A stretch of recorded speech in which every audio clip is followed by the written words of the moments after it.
ताजमहल या तेजो महाल्या, मुगल सल्तनत का निर्माण या राजपूताना विरासत।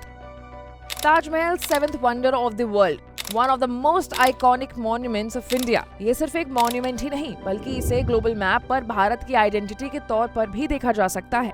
ताजमहल जितना देखने में खूबसूरत है, उससे भी ज्यादा इंटरेस्टिंग इसकी कहानी है। इतने साल से कहानी ये है कि ताजमहल को मुगल शासक शाहजहां ने अपनी बेगम मुमताज की याद में बनवाया था। Taj Mahal was build in Agra between 1631 and 1648।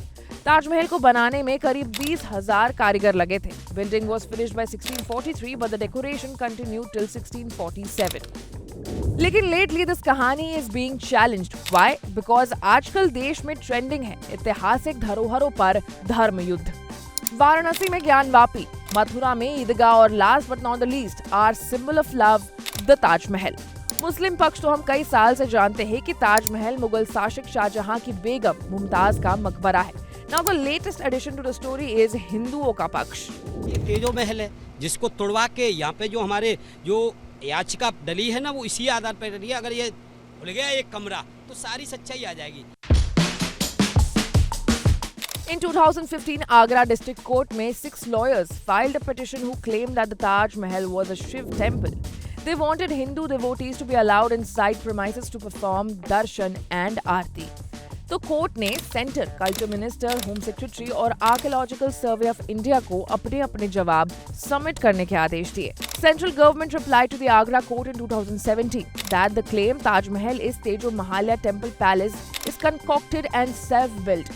ASI ने फरवरी 2018 में अपने जवाब में स्टेट किया, which is widely regarded as an architectural marvel, is only a tomb, not a temple.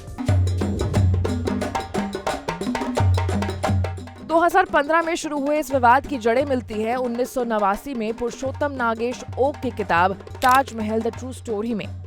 Okay साहब वो पहले शख्स थे जिन्होंने ये दावा किया था कि ताजमहल असल में शिव मंदिर है। ओक साहब इस किताब के साथ कन्विंस थे कि ये मुमताज का मकबरा नहीं बल्कि भगवान शिव का मंदिर हुआ करता था। उस समय साल 2000 में उन्होंने कोर्ट में पिटीशन भी डाला था, ये कहते हुए कि ताज हिंदू राजा का बनाया हुआ है।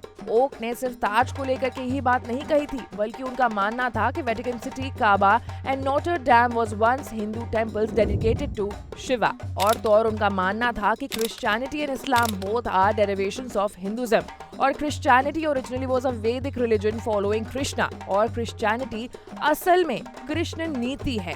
Oak died in 2007, but by then this theory had found many others to take it forward, of course with all the possible amendments. But the point is कि क्या ताज को किसी पहचान की जरूरत है भी? क्या ये काफी नहीं कि आप और हम देश और विदेश इसे सिंबल ऑफ लव मानते हैं?